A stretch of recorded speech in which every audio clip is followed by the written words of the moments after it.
బెంగళూరులో సంచలనం సృష్టించిన చోరీ కేసులో ముగ్గురు నిందితులను పట్టుకున్నారు పోలీసులు. 5.76 కోట్ల నగదును రికవరీ చేశారు. మరో ముగ్గురు నిందితులు పరారీలో ఉన్నారు. వారి కోసం గాలింపు ముమ్మరం చేశారు బెంగళూరు పోలీసులు. మొత్తం 7 నిందితులు చోరీకి పాల్పడగా 2 అదే సంస్థలో పనిచేసే సిబ్బందిగా గుర్తించారు. నిందితుల్లో ఒకరు గోవిందపుర స్టేషన్లో పనిచేసే కానిస్టేబుల్ అన్నప్ప నాయక్గా ఉన్నాడు. 3 నెలలుగా రెక్కీ చేసి పక్కాగా ప్లాన్ చేశాడు. పోలీసులకు దొరకకుండా జాగ్రత్తలు తీసుకున్నారు. ట్రేస్ చేస్తారన్న భయంతో చోరీ సమయంలో ఫోన్లు కూడా వాడలేదు.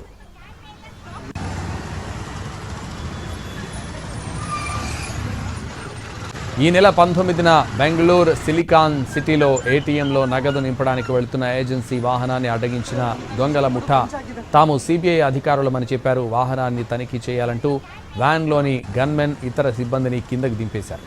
తనిఖీ నిమిత్తం ఆఫీసుకు రావాలని నగదుతో ఉన్న వ్యాన్ను ఆ వాహన డ్రైవర్తోనే డైరీ కూడలి వంతెనపైకి తీసుకెళ్లారు. అక్కడ వాహనాన్ని ఆపి తమ వద్ద ఉన్న పిస్టోల్ కత్తులతో బెదిరించారు. వ్యాన్లోని 7.5 కోట్ల నగదును తమ కారులోకి మార్చుకున్నారు. ఆ తర్వాత ఉడాయించారు. చిత్తూరు జిల్లాలో వాహనాన్ని వదిలేసి పరారయ్యారు.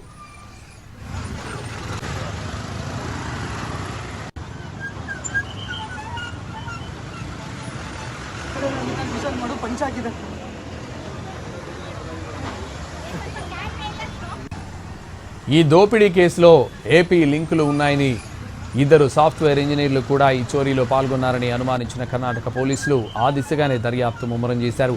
బెంగళూరులో పలు రకాల ఆరోపణలతో సస్పెండ్ అయిన మాజీ కానిస్టేబుల్ డైరెక్షన్లో ఈ దోపిడీ జరిగిందని నిర్ధారించారు. చిత్తూరు జిల్లా గుడిపాల మండలానికి చెందిన 2 సాఫ్ట్వేర్ ఇంజనీర్లు, కుప్పానికి చెందిన మరికొందరు నిందితులుగా ఉన్నట్లు గుర్తించారు. ప్రత్యేక బృందాలతో 3 రోజుల పాటు గాలించిన కర్ణాటక, చిత్తూరు పోలీసులకు దొంగల ముఠా రెడ్ హ్యాండెడ్గా పట్టుబడింది. కొట్టేసిన కోట్ల రూపాయల నగదు కోసం పోలీసులు విస్తృతంగా గాలిస్తుండేసరికి ఆ నగదును ఎక్కడ దాచాలో తెలియక పలు ప్రాంతాలకు మారుస్తున్న సమయంలోనే దొరికిపోయారు దోపిడీ దొంగలు.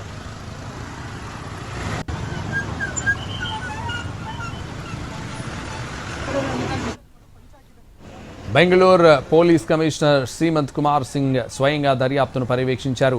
5 స్పెషల్ టీమ్స్ ఏర్పాటు చేశారు. సీసీటీవీ ఫుటేజ్ ఆధారంగా దర్యాప్తు చేయగా అవల్లహళ్లి ప్రాంతంలో దుండగుల వాహనం చివరిసారిగా కనిపించింది.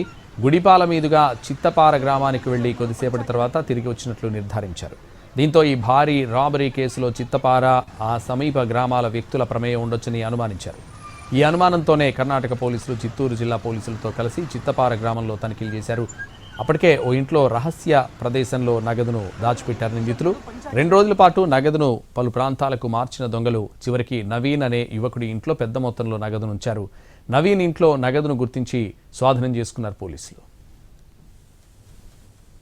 Recovered as of now 5.76 crores cash and 3 accused have been arrested. The 3 accused, one of the person is the person who is in charge of the vehicle movement of this CMS security vehicles in the city. One more person is an ex-CMS employee. One more person is a police constable attached to one of the police stations in Govindpura in the Eastern Division. These 3 accused have been secured, arrested, and legal formalities are being done. They will be taken into police custody for further inquiry and investigation. We have information of about 6 to 8 persons being totally involved in this entire operation, out of which 3 we have arrested, and still amount which is missing, that has to be recovered. Recce of the areas, and the areas where there was no CCTV coverage, they have done their operation. They have taken more than 3 months to do planning. Last 15 days continuously they have recce'd the area. Then the gang members were continuously talking in different languages just to mislead the police. Moreover, the currency which was moving was not having a serial numbers, so we did not have the exact accounting, and multiple